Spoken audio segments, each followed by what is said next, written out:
효도를 하지 않은 자식에게 물려준 재산. 자, 여러분은 어떻게 생각하십니까? 관련 내용 백기종 전 수서경찰서 강력팀장 그리고 임방글 변호사와 함께 짚어보겠습니다. 안녕하십니까? 네, 안녕하세요. 안녕하세요. 이런 생각이 듭니다. 부모가 얼마나 괘씸했으면, 아들 내외가 얼마나 괘씸했으면 소송까지 갔을까. 과거에 그렇습니다. 드라마도 이런 드라마가 하나 있었는데 네. 어떤 불효를 저질렀는지요? 2003년도에 서울 종로 가해동의 단독주택에 거주하시는 부모님이 이제 자식이 결혼을 했습니다. 그런데 앞으로 내가 나이가 들어도 잘 부양을 해 주겠다는 그런 약속을 받았습니다. 예. 그렇게 하고 그 당시에 20억 상당의 2층 단독주택을 증여를 합니다. 그런데 이제 한 10여 년이 지나서 어머니가 디스크를 앓게 됩니다. 그런데 그때부터 이제 싹이 트죠. 한 집에서 같이 식사도 안 하고 1층과 2층에 서로 나눠 사는데 그리고 이제 요양원에 가시라. 그래서 이제 견디다 못한 부모가 노부모가 그럼 이 단독주택을 내가 팔아서 아파트를 편하게 생활할 수 있는 아파트로 가겠다고 하니까 천년만년 살 것도 아닌데 아파트를 어떻게 구입할 거냐 알아서 해보시라 라고 이제 이렇게 배짱을 내미는 거죠. 예. 그러니까 견디다 못한 부모가 큰딸 집으로 가서 결국 소송을 제기를 합니다. 그 당시 부모가 증여를 할 때 효도 계약서라는 걸 작성을 합니다. 예. 그 계약서를 결국 법원에서 인정을 하고 증여한 그 주택, 지금은 30억 정도 가는 그 주택을 반환해라라는 판시를 했습니다. 예. 이제 근데 법에는 효도란 해가지고 효도에 대한 정의가 법전에는 없지 않습니까? 네, 맞습니다. 이번 사실 재판이 이렇게 불효를 한 자식에게는 법원에서 이제 벌을 주는 의미에서 그 받은 재산을 토해내라라는 예. 그런 의미의 판결이라고 볼 수는 없고요. 예. 엄밀하게 말하면은 계약상 조건을 지키지 않았으니 반환해라. 그러니까 계약상에 따른 어떤 효력을 인정한 것입니다. 어허. 우리 부모가 자식에게 아니면 자식이 부모에게 누구든지 간에 증여, 그러니까 재산을 넘겨주면은요, 사실 반환받지 못합니다. 민법에 예. 그렇게 규정이 되어 있습니다. 근데 그냥 주는 게 있고 조건을 걸어서 주는 게 있잖아요. 맞습니다. 이번에 받아들일 수 있었던 거는 계약을 했던 겁니다. 증여 계약을 하면서 대신 조건을 걸었던 것이죠. 아들에게 네가 나를 충실히 부양하는 것을 조건으로 한다. 만약에 이것을 어기면 계약 해제 이런 것에 대해서 이의를 제기하지 않는다. 이런 식이었어요. 그래서 충실한 부양이 무엇이냐? 이제 이 법원이 봤는데요. 원래 이 자식은 부모를 부양해야 된다라는 의무가 민법에 규정이 되어 있습니다. 근데 충실한 부양이다라고 계약서에 특별히 내놓은 이유는 좀 더 이렇게 특별한 부양이라는 거죠. 일반적으로 예를 들어서 자, 거기서 하나만 질문 드릴게요. 네. 충실한 부양이란 무엇이냐? 생활비는 줬다고 아들은 항변합니다. 생활비 맞습니다. 드렸어요.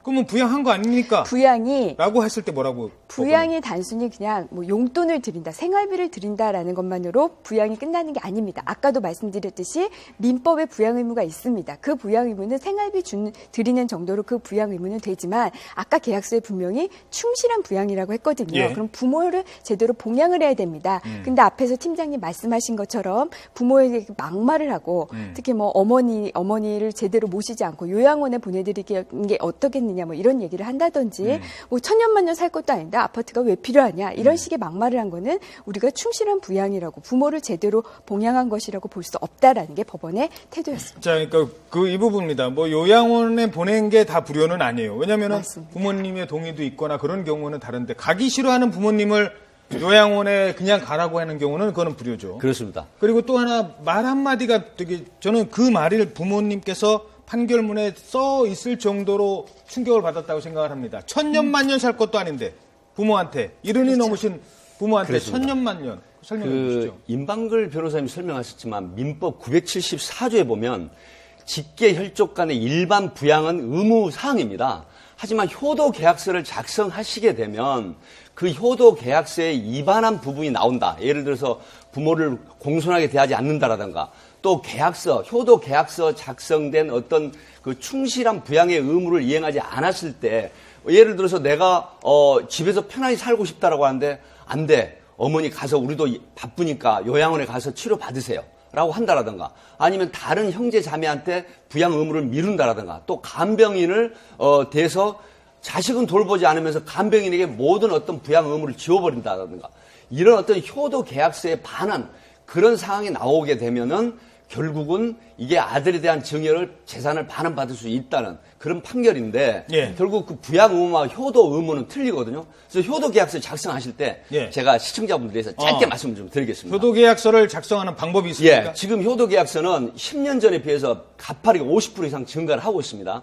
반환한 재산을 다시 효도를 안 하니까 반환해라고 하는데 세 가지가 있는데 굉장히 중요한 얘기입니다. 부모가 자식에게 바라는 부양의 정도를 반드시 기재를 하시고요. 두 번째, 부동산을 증여하는 재산 목록에 대해서 상세하게 열거를 하셔야 됩니다. 이 세 가지 중에 가장 중요한 게 마지막입니다.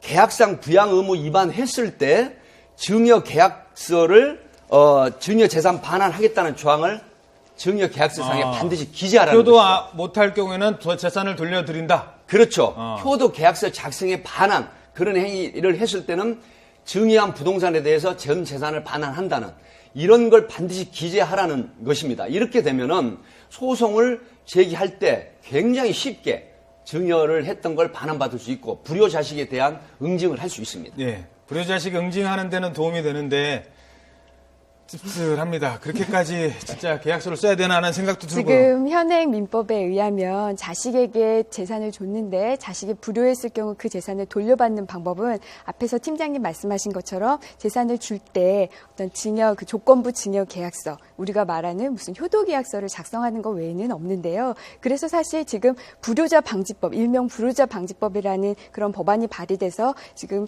그 심사 중이기는 합니다. 근데 예. 그 내용은 뭐 굳이 그런 조건을 안 붙여도 불효를 하면은 돌려받을 수 있는 그런 법안인데 아직 뭐 통과되진 않고 논의만 되고 있는 그렇죠. 상황입니다. 불효자 방지법 논의가 되고 있죠. 자, 요 방송 보시면서 아니 자식 부모 간에 어떻게 또 그런 것까지 할 수 있을까라고 생각하시는 분들도 있을 겁니다. 하지만 이렇게 생각하십시오. 자식이 먼저 재산 달라고 합니다, 보통. 지금 어려우니까 힘드니까. 그러면 재산을 주는 거는 계약이라고 생각을 하십시오. 그러면 좀 편하지 않을까 생각을 해봤습니다.